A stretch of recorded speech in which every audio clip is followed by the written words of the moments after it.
Holly Coulson Vadella was born on June 21, 1962. At age 59, Holly lived in Rostraver Township, Pennsylvania, and worked at the California University of Pennsylvania. She was described as a very social and friendly individual who loved to make people laugh. On January 1, 2022, after bringing in the new year at her mother's place, she decided to head home. Unfortunately, her slow driving caught the attention of 29-year-old Anthony Hairston, who along with his 3 female friends were driving to Sweeney's Steakhouse for some drinks before last call. While behind her on Rostraver Road, he got frustrated and began passing her.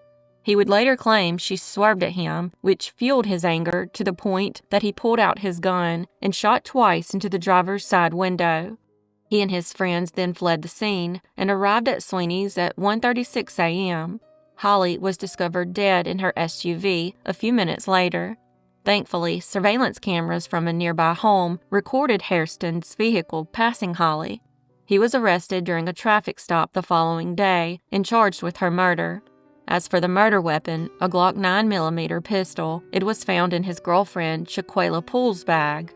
Poole was also arrested and charged with hindering apprehension, tampering with evidence, and possession with intent to deliver for the drugs that were found in their possession. Before his trial, he rejected a deal with prosecutors to plead guilty to third-degree murder in return for a 25 to 40-year prison sentence. In the end, he was convicted of third-degree murder and sentenced to 40 to 80 years in prison.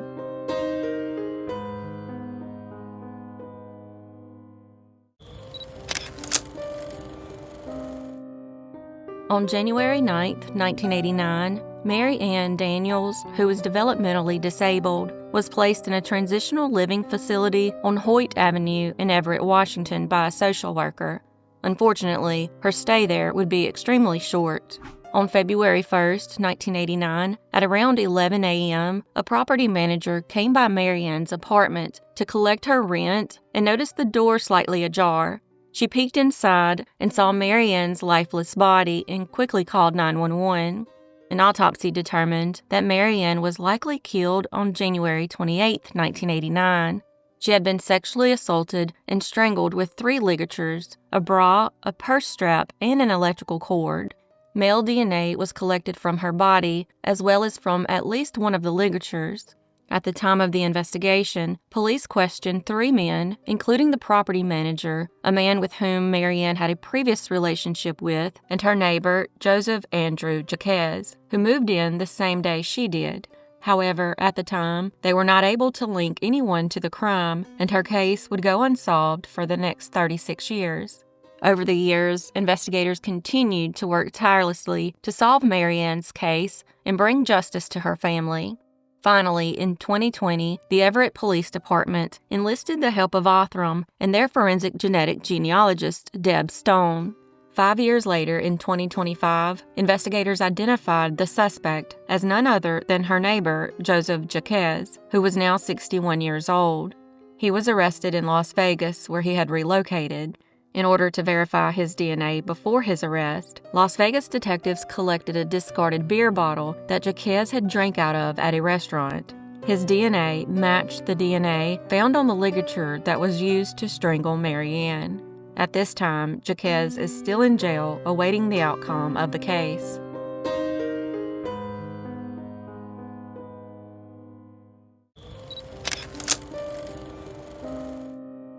Nicolas Kuras, known as Nico, was born in 2013.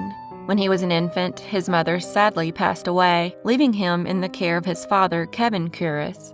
At some point, Kevin and Nico moved in with Kevin's girlfriend, Hillary Ulp, in East Point, Michigan. Unfortunately, that would be the biggest mistake of Kevin's life. On May 14, 2015, Kevin went out to play a card game called Euchre in St. Clair Shores and left 14-month-old Nico in the care of Ulp. She was a mother herself and had watched Nico many times before. Plus, she had worked at a child care center and was described by her employer as excellent, patient, and good-humored no matter the circumstances. However, when Kevin returned home later that night, he found Nico strangely struggling to breathe and making gurgling noises, different from his usual snoring. Ulp admitted that when she tried to feed him a bottle, his mouth was stiff.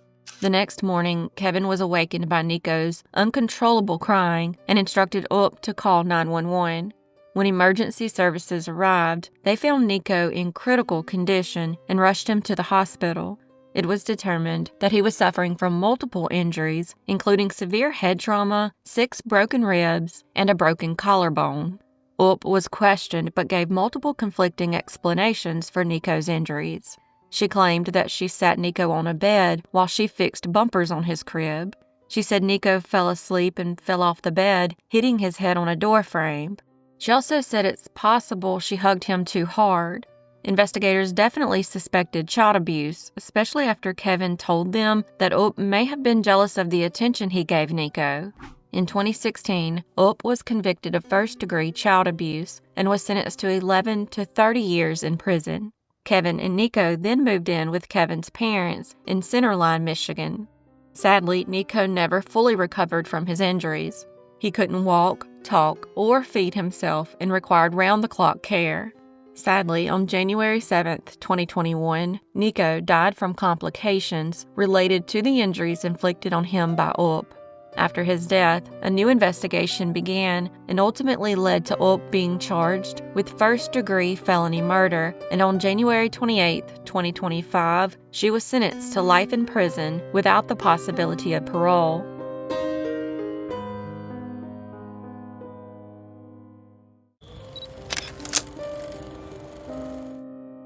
Tamara Mattson, who went by Tammy, was born on October 20, 1964. By the age of 39, she was a mother of 7 living in Camano Island, Washington, but unfortunately was involved in drugs.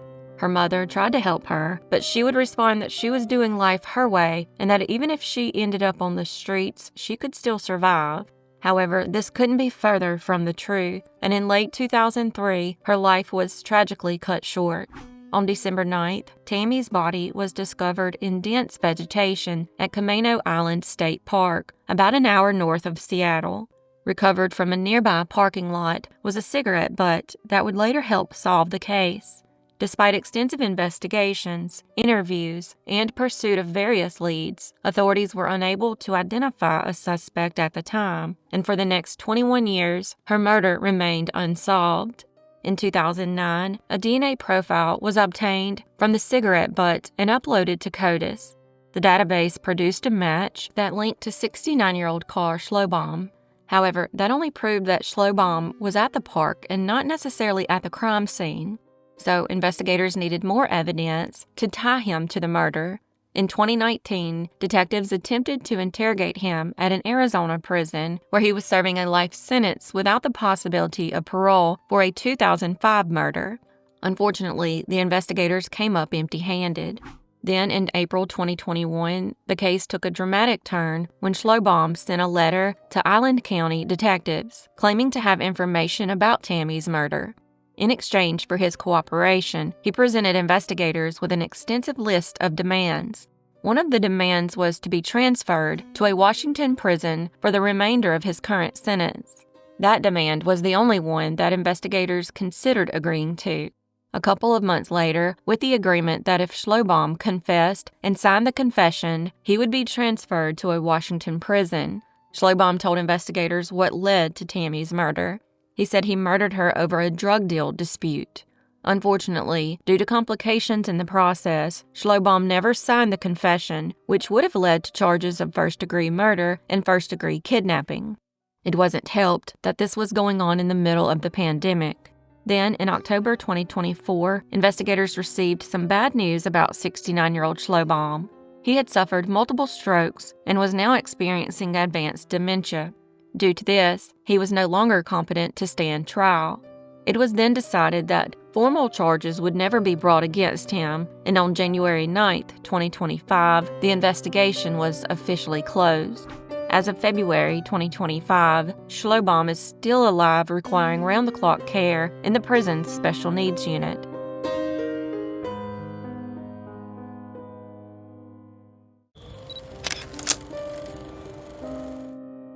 Vanessa Godfrey was a 46-year-old woman from Brisbane, Australia, described by her daughter as a caring and devoted mother who was always there for her family.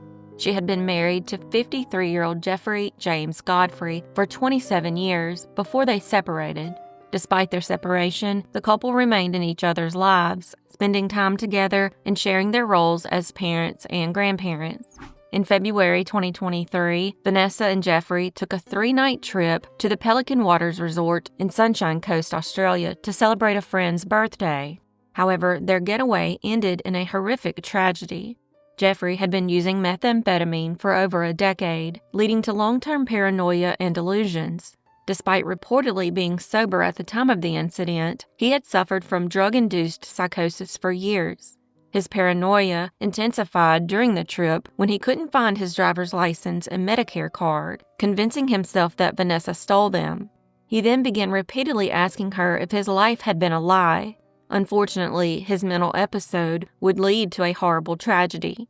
On the morning of Valentine's Day, February 14, 2023, Vanessa woke up around 5 a.m. and made coffee for them both. She then asked Jeffrey to rub some deep heating ointment on her neck to ease the pain. As she sat between his legs, Jeffrey continued his obsessive questioning. Overcome by delusions, he applied pressure to her neck from behind until she lost consciousness. Believing she was dead, Jeffrey let go and sat down. When he thought he saw her breathing, he attempted to cut her wrist as well as his own. He then took some Valium with alcohol before passing out. Resort staff entered their room around 3 p.m. for a welfare check and discovered Vanessa's lifeless body on the bed, surrounded by blood, while Jeffrey was asleep on the floor. Jeffrey admitted to the crime and was subsequently arrested. He was initially charged with murder as a domestic violence offense, but the charge was later downgraded to manslaughter after being diagnosed with drug-induced psychosis. He pleaded guilty and was sentenced to 12 years in prison. Due to the severity of his offense, he was automatically classified as a serious violent offender, requiring him to serve at least 80% of his sentence before being eligible for parole.